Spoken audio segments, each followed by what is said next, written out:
민트 오디오북.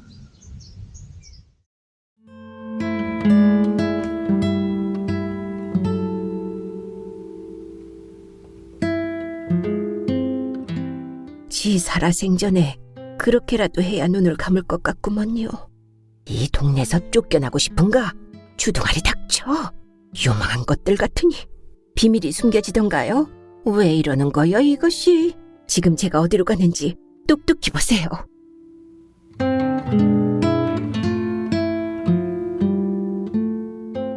동백꽃집. 최숙미.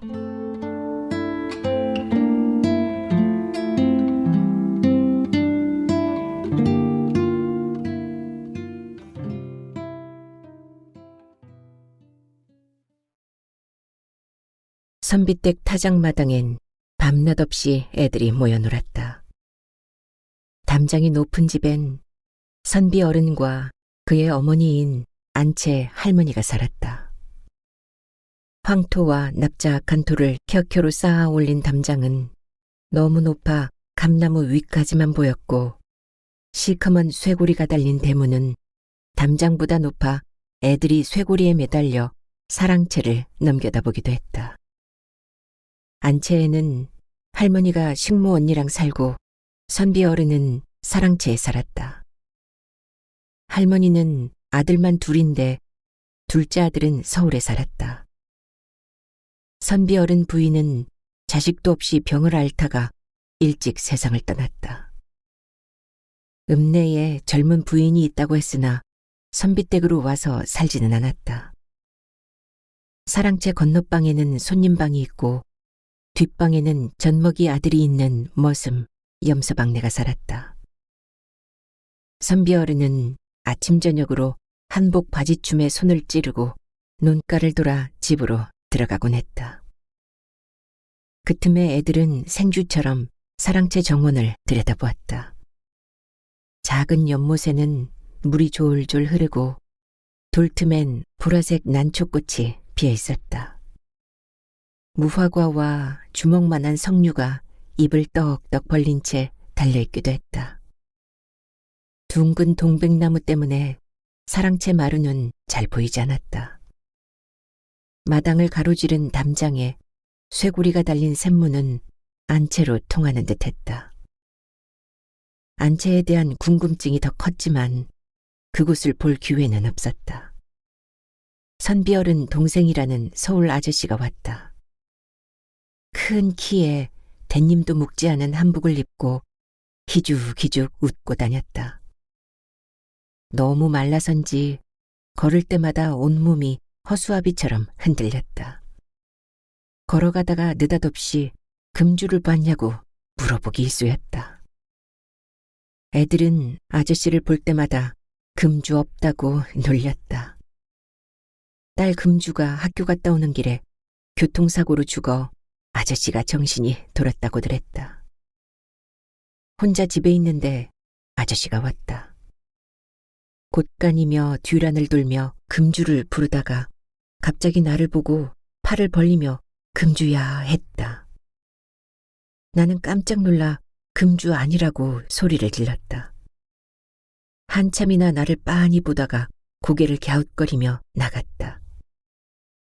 아저씨가 집집마다 다니며 금주를 찾는 바람에 밤잠을 설친다고 야단들이 났다.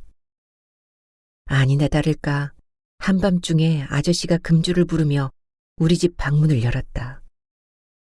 거의 울듯이 금주가 여기 있다고 방으로 들어오려 했다. 할머니는 금주는 서울에 있다며 막아섰다. 아저씨는 나를 보고 아빠랑 집에 가자고 애원했다. 나는 이불을 뒤집어 쓰고 금주 아니라고 악다구니를 했다. 할머니가 뭐라고 꽥 소리를 지르자 놀란 아저씨가 떠밀려 나갔다. 후다닥 문고리를 거는데 아저씨가 유모 행자 어디 갔어? 했다.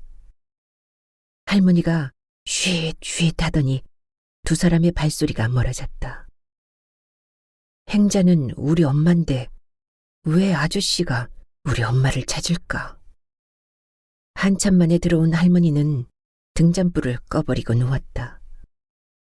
할머니, 그 아저씨가 왜 우리 엄마를 찾아? 할머니는 잠든 척 코를 골았다. 종일 타작마당에서 놀던 날 목화솜처럼 얼굴이 희고 눈썹이 까만 오빠가 선비댁으로 들어갔다. 머리칼은 짧고 우기형과 비슷한 교복을 입고 있었다. 오빠는 날마다 대문 앞에 나왔다. 여자애들은 키득키득 웃으며 오빠 주위를 맴돌고 남자애들은 텀블링을 하거나 돌치기를 하며 오빠 시선을 끌었다. 어느 날 오빠가 어깨에 메추리 새끼 한 마리를 얹고 나왔다. 메추리는 살짝 날았다가 어깨에 앉기를 거듭했다. 애들은 흔히 보는 메추리인데도 오빠 어깨에 있는 메추리를 서커스 보듯 신기해했다. 먹이를 갖고 오는 애들한테는 메추리를 만져보게도 했다. 나는 마른 옥수수를 잘게 부수어 가져갔다. 오빠가 옥수수 가루를 받아줄 때 메추리를 만지기도 전에 가슴이 벅차 손이 다 떨렸다. 저녁을 먹고 타작마당으로 갔더니 오빠만 있었다. 수줍어 어쩔 줄 몰라 하는데 내 눈이 메추리 눈처럼 생겼다고 했다. 메추리 눈처럼 예쁘다는 것 같아 눈을 크게 떴더니 나를 대문 안으로 휙 잡아당겼다. 숨바꼭질이라도 할 것처럼 동백나무 뒤로 데려가더니 뽀뽀를 했다. 나는 온몸이 둥둥 떠다니는 것 같고 가슴이 설렜다. 차가운 손이 고무줄 바지 속으로 쑥 들어왔다. 아, 차가워. 오빠는 얼른 내 입을 막으며 주위를 살폈다. 비밀이야? 이제 가봐. 후들거리는 다리로 집에 와서는 방문을 닫아 걸고 거울을 봤다. 메추리같이 동그란 눈에 얼굴이 발그레했다. 가슴이 두근대고 베슬베슬 웃음이 나왔다. 거울을 100번도 더 봤다. 그래, 비밀이야. 죽을 때까지.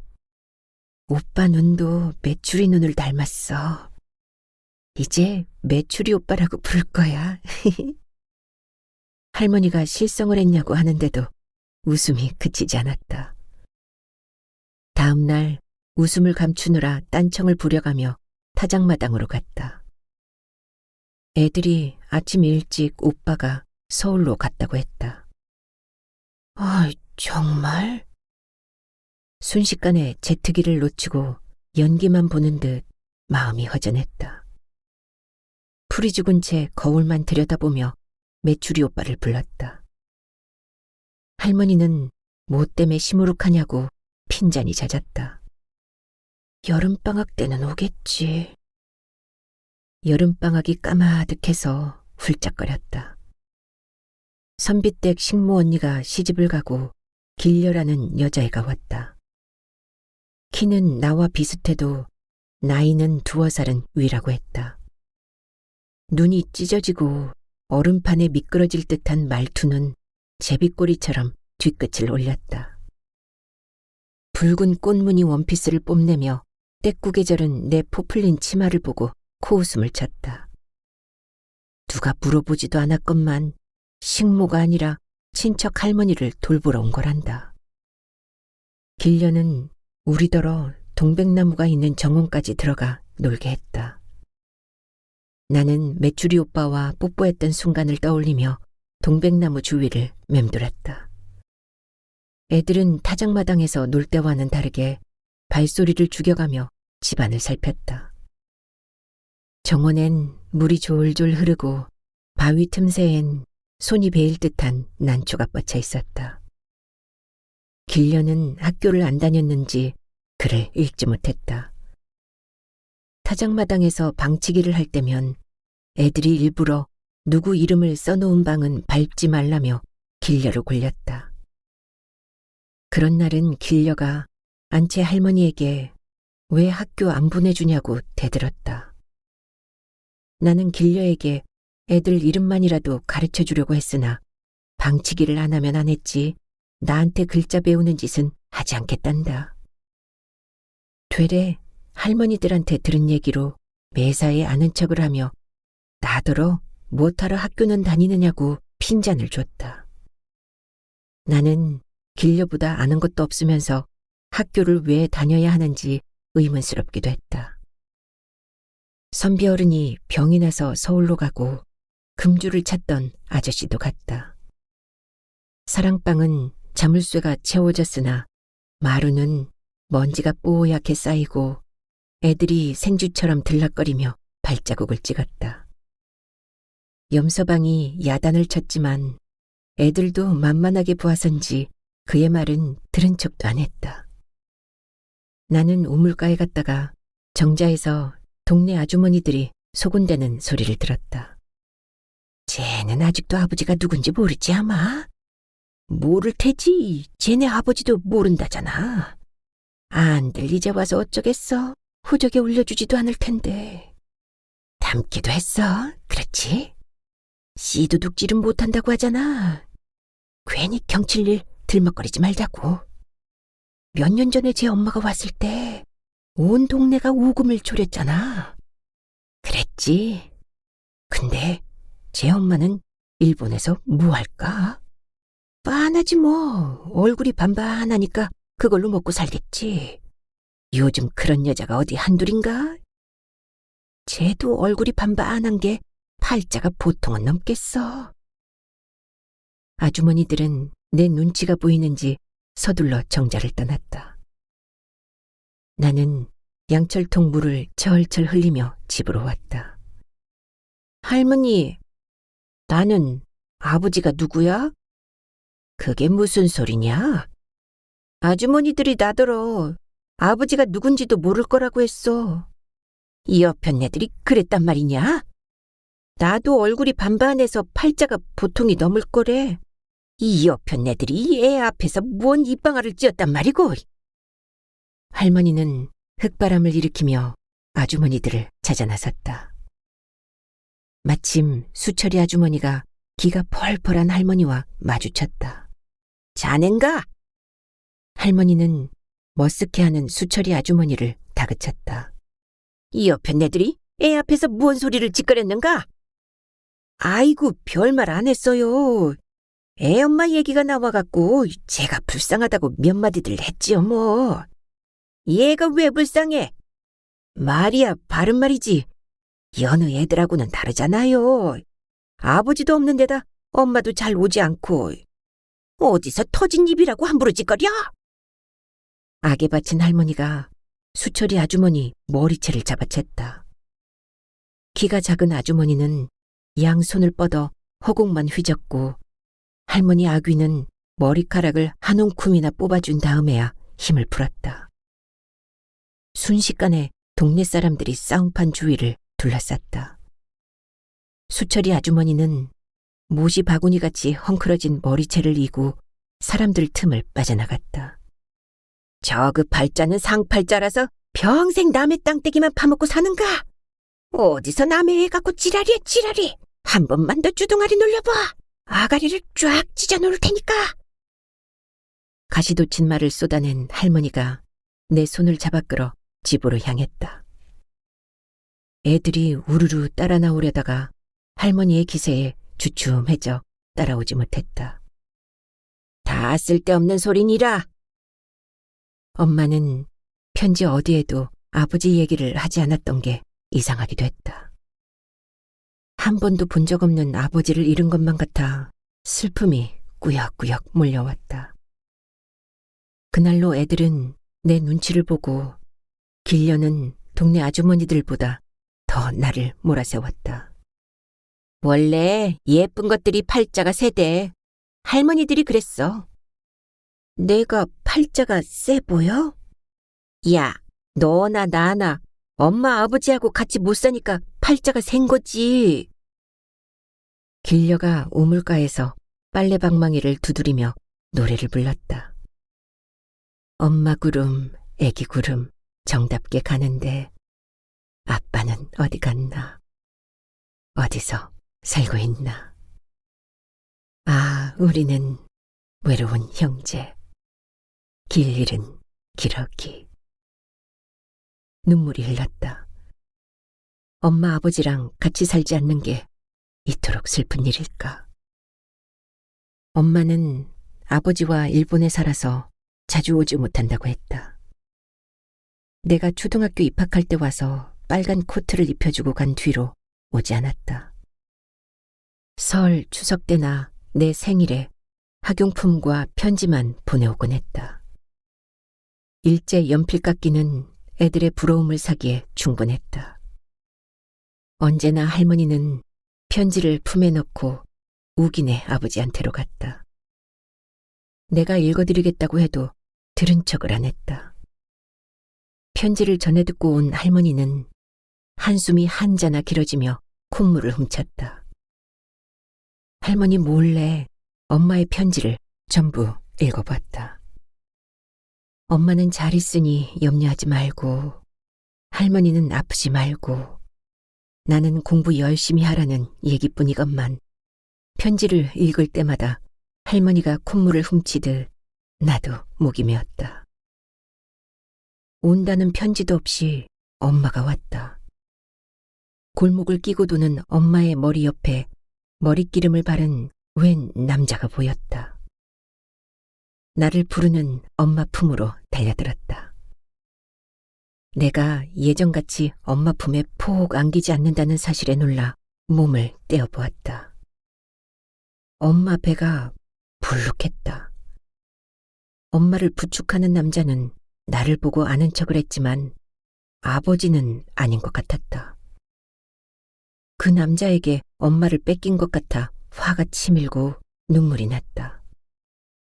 방으로 들어와 숟가락으로 문고리를 쳐왔다. 당황한 엄마가 방문을 두드렸으나 열어주지 않았다. 할머니가 집 안으로 들어서며 소란스러워졌다. 엄마가 남자를 소개하자 남자는 서툰 말로 할머니께 인사를 했다. 엄마가 내 얘기를 하는 것 같은데 할머니는 배고프면 나올 거라며 그냥 두란다. 나는 정말 배가 고팠으나 저녁밥을 굶기로 하고 버텼다. 동생도 싫고 저런 아버지는 더 싫어. 나만의 엄마가 아닌 것이 억울하고 슬프고 외로웠다.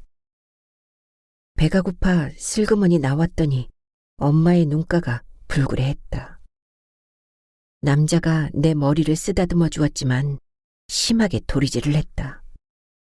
날마다 남자는 일부러 할머니를 따라다니고 나는 엄마하고만 지냈다.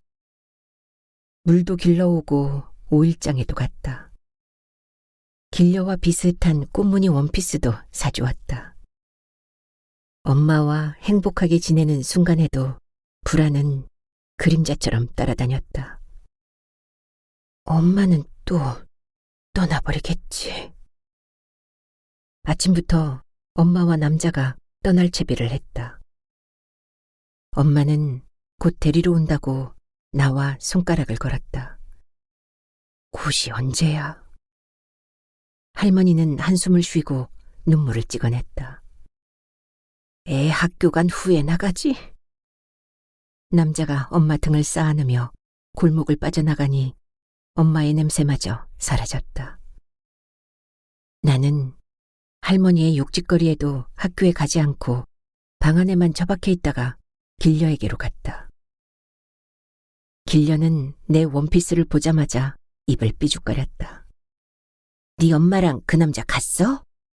응. 뭐라고 불렀어? 부르지 않았어. 잘했어. 지가 어떻게 네 아버지가 돼? 나도 싫어. 길려는 그 와중에도 내 눈치를 보아가며 자기 원피스가 꽃무늬도 크고 주름이 많아 훨씬 좋은 거란다.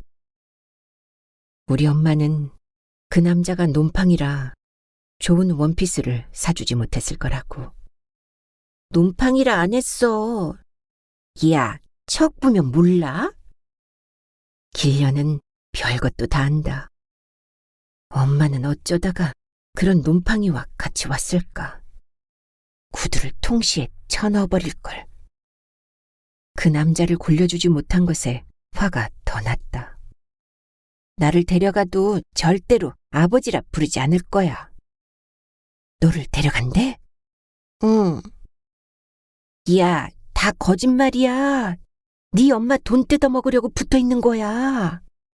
모르긴 해도 나보다 더 구박받는 집에 식모로 보내버릴걸? 길려는 왜 오늘 같은 날도 나를 괴롭힐까?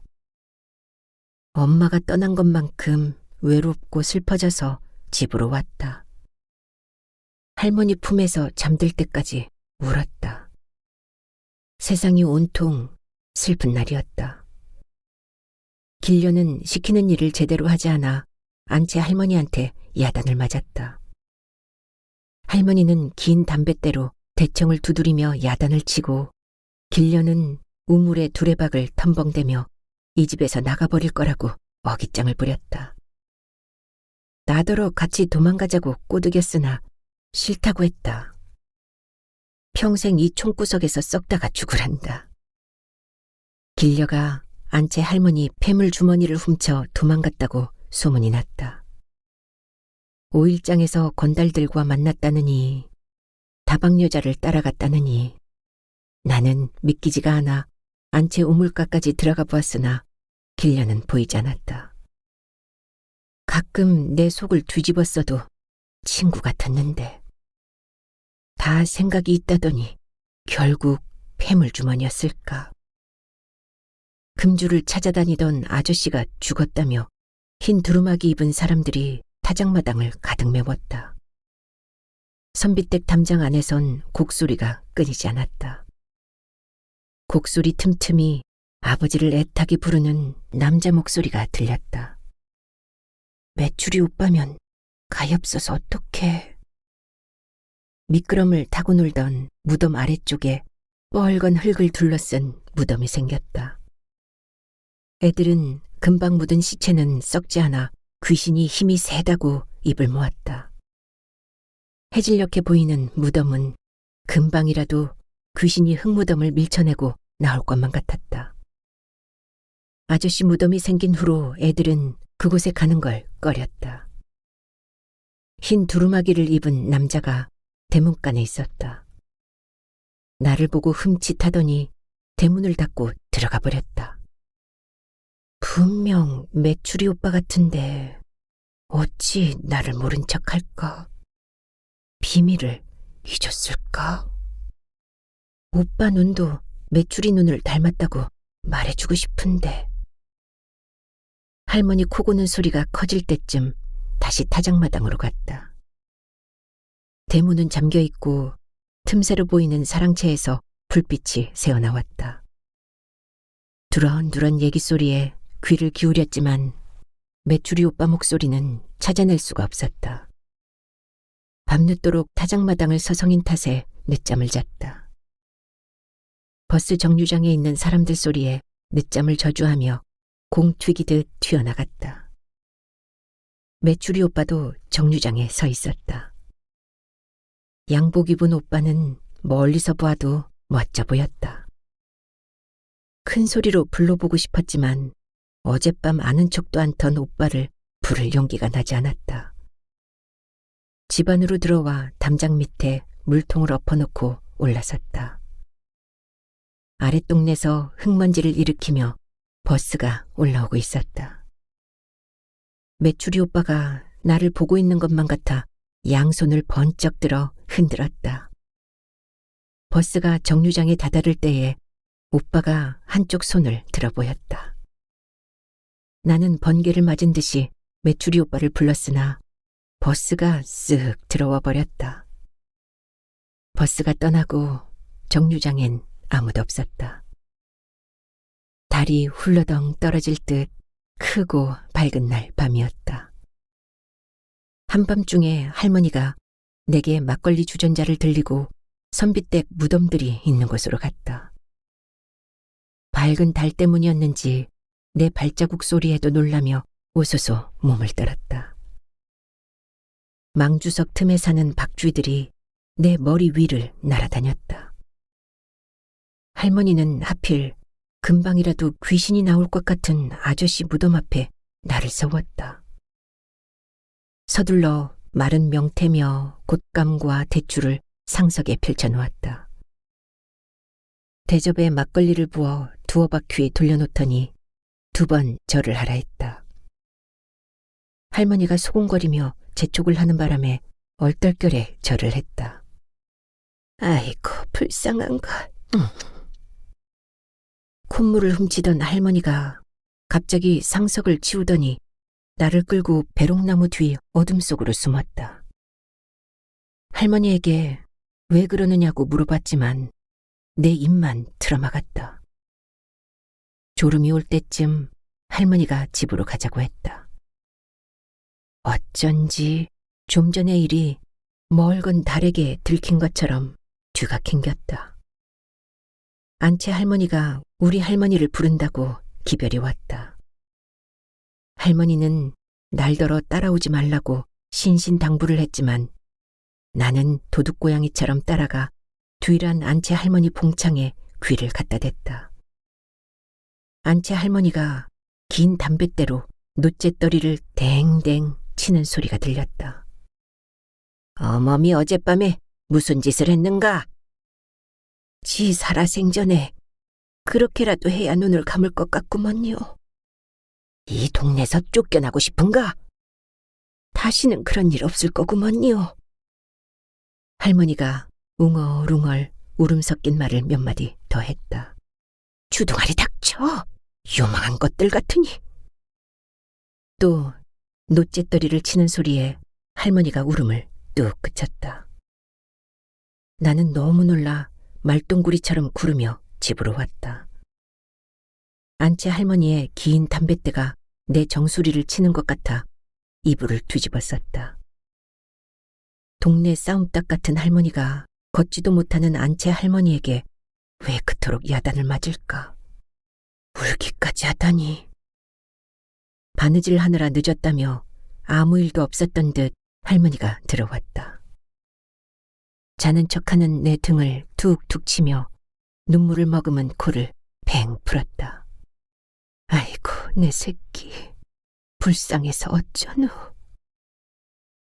할머니는 내게 엄마의 시간을 씨감자처럼 숨겼다.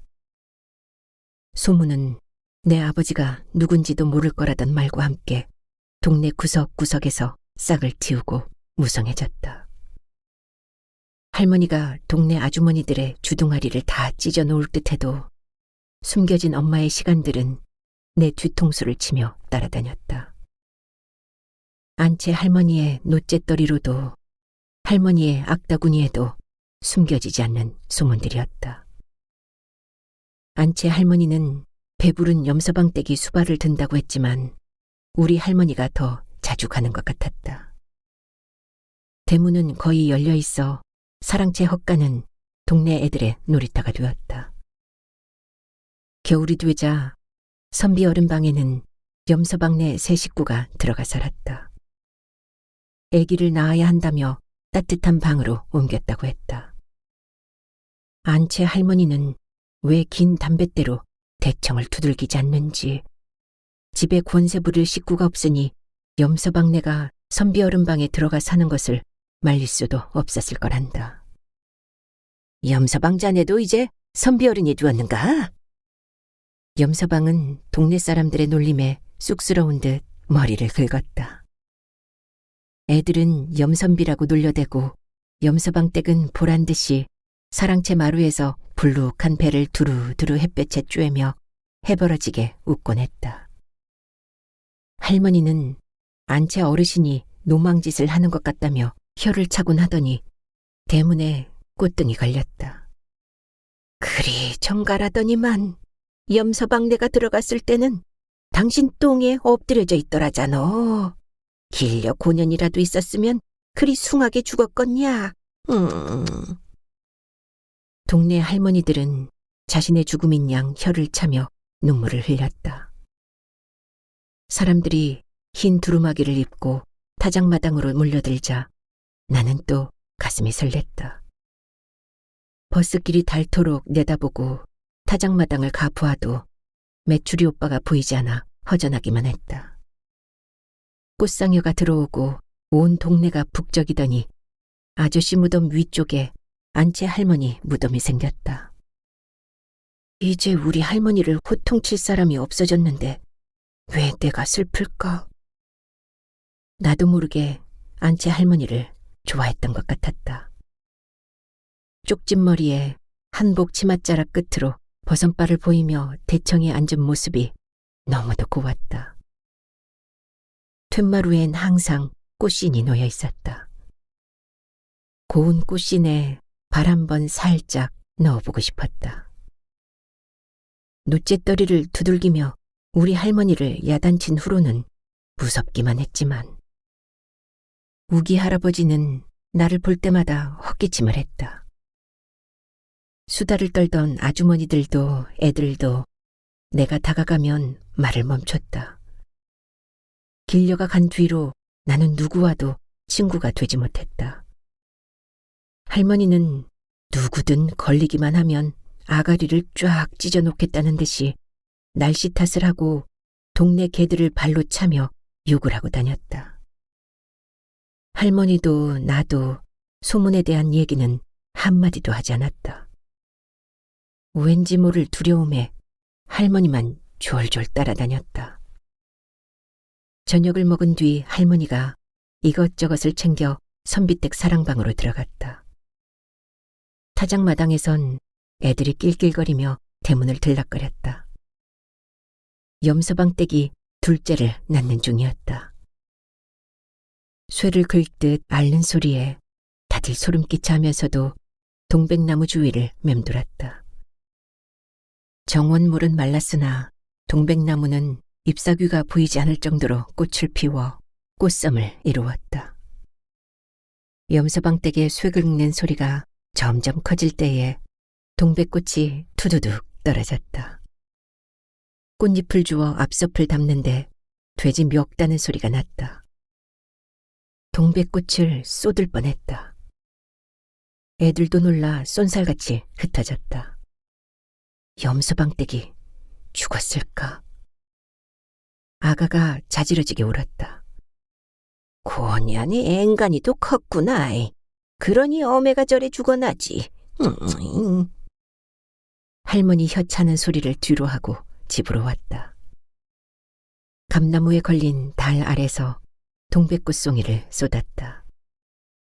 봉긋한 것들만 골라 흙에 심었다. 할머니가 만든 종이꽃처럼 예뻤다.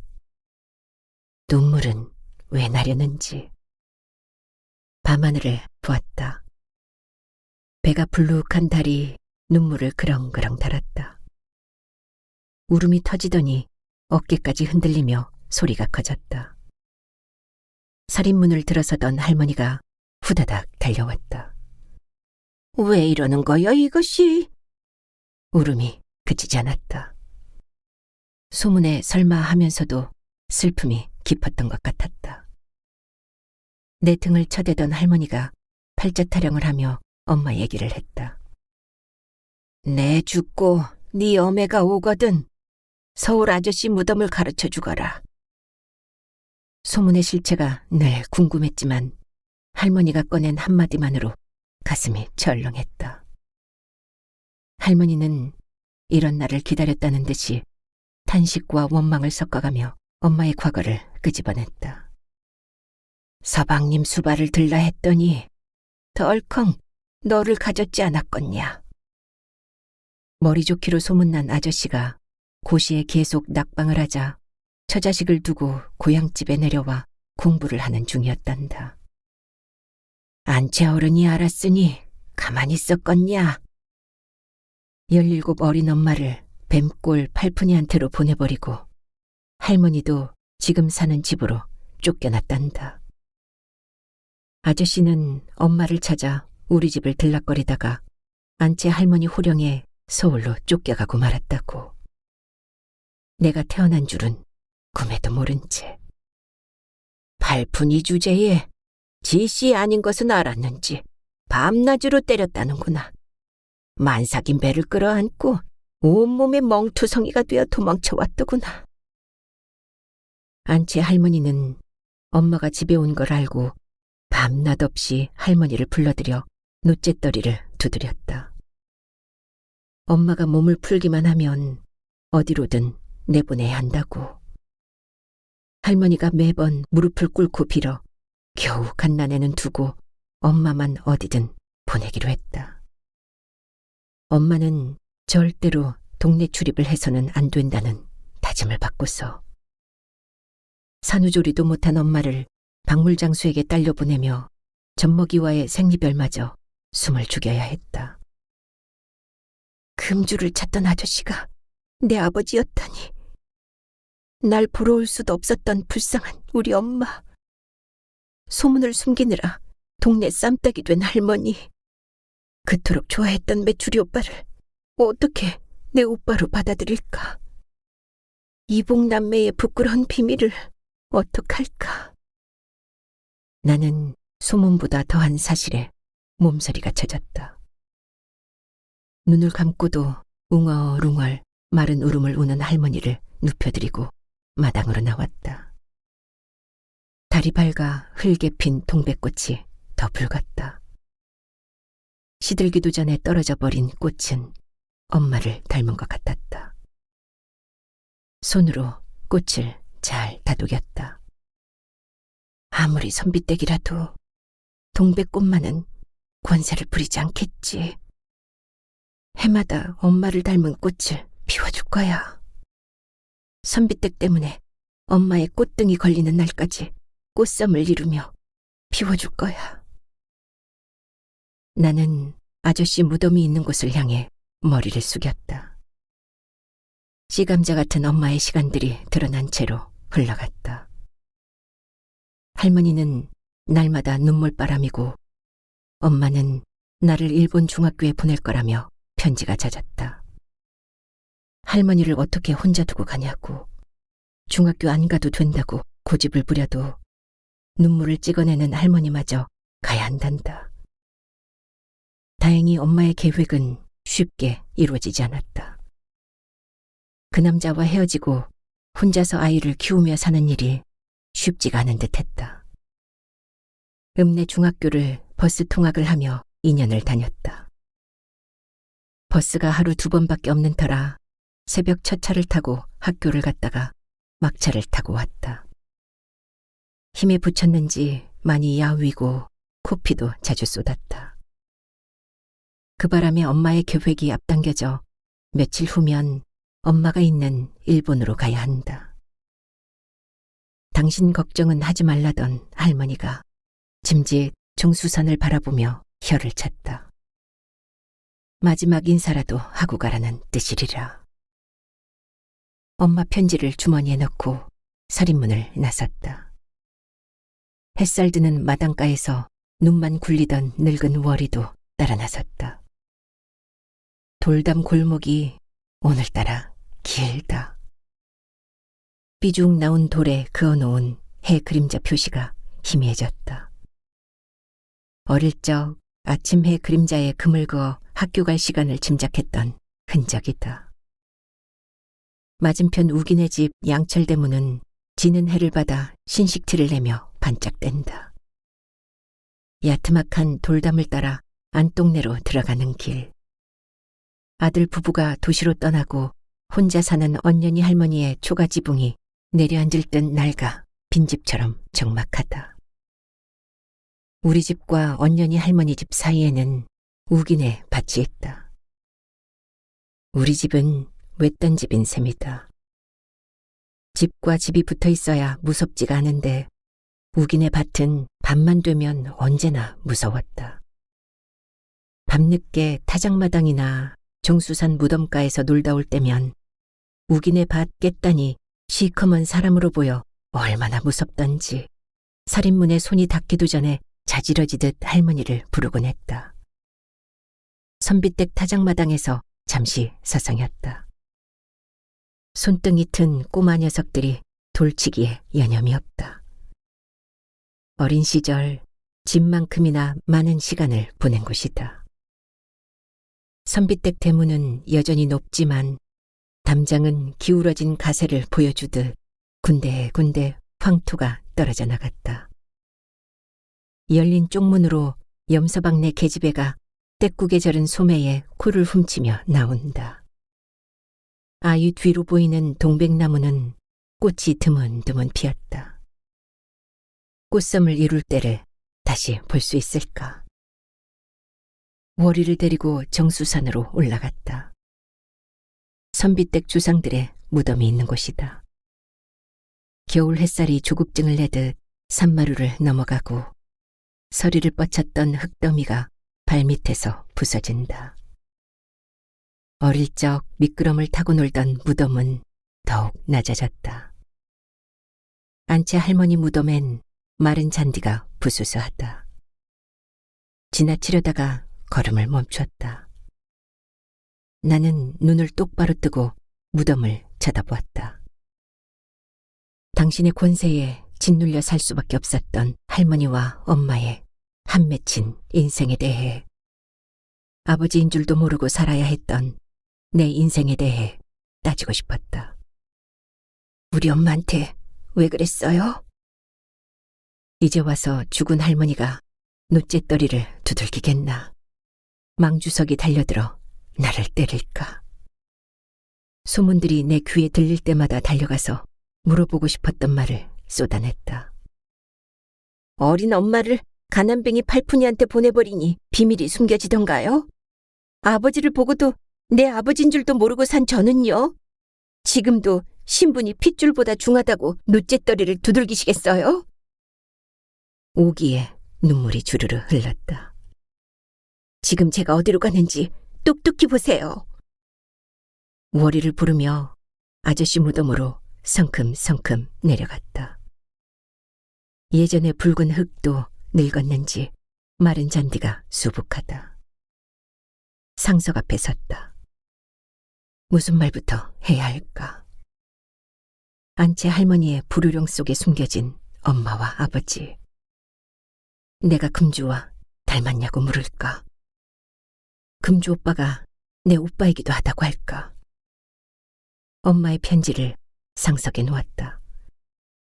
배롱나무에 걸린 겨울바람이 편지를 들썩였다. 돌멩이로 모서리를 눌렀다. 제가 안채 할머니의 놋재떨이에 숨겨진 아저씨의 딸입니다. 이제 일본에 있는 엄마한테로 갑니다. 아저씨가 찾던 행자, 내 엄마한테로. 누군가가 다가왔다. 뜻밖의 메추리 오빠였다.